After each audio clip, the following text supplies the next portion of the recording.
Abdullah Alateeq came to the United States 2.5 years ago to study electrical engineering. After a half year of intensive English lessons, he began his undergraduate studies here at George Mason University near Washington, D.C. He says he likes the practical, hands-on approach to education and the fact that in America it is normal to question your professor and even to challenge what he or she says. In America, you can express yourself easily. In class? Yeah, in class, during the lecture, and you can argue the professor if you believe in something.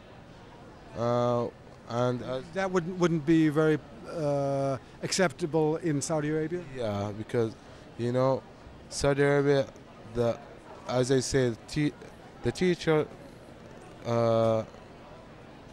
has this authority to hang on in his opinion, but here you can argue whatever you want. Alateeq is one of 250 Saudi scholarship students at this public university in the American state of Virginia. He is also the elected head of the university's Saudi Student Association. He says that despite the cultural differences, Saudi students generally don't have trouble adjusting to life here at George Mason University. In fact, there is a large prayer area in a partially walled-off corner of the Student Union building where Muslim students come and go at will. The diversity at Mason is huge, like a lot of Arabs, a lot of Muslim students, and we have a mosque here. So this kind of respectful, that Mason respects the Muslim student, which is a good thing to feel comfortable.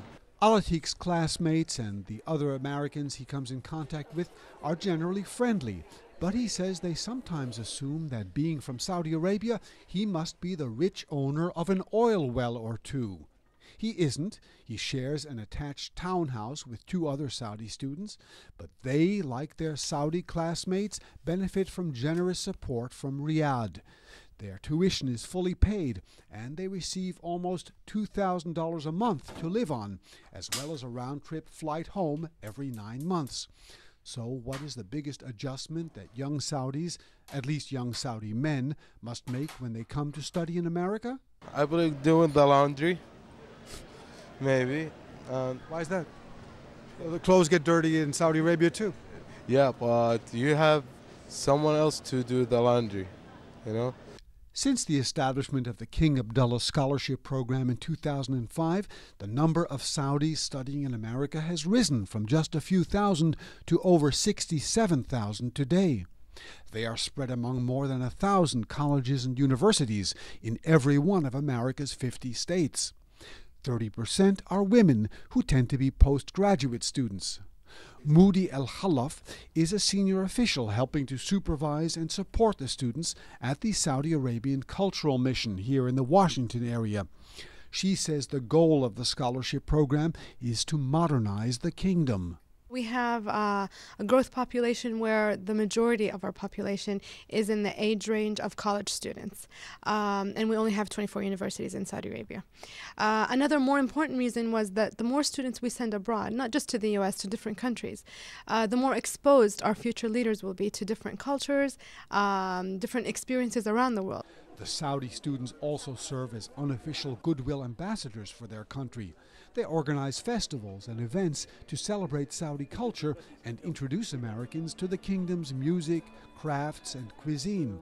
The largest is the annual Saudi Day celebration. In this event, we try to gather all information we can about Saudi Arabia and explain it to the international student or the American student, and we got 850 guests in our event, so which is good. In fact, unlike students from a number of other countries, the Saudi students tend to be uncritical supporters of their government. During the so-called Arab Spring protests that inflamed the Middle East earlier this year, for example, Alateeq and his Saudi classmates presented a declaration to the Saudi authorities thanking King Abdullah for the generous support they are receiving.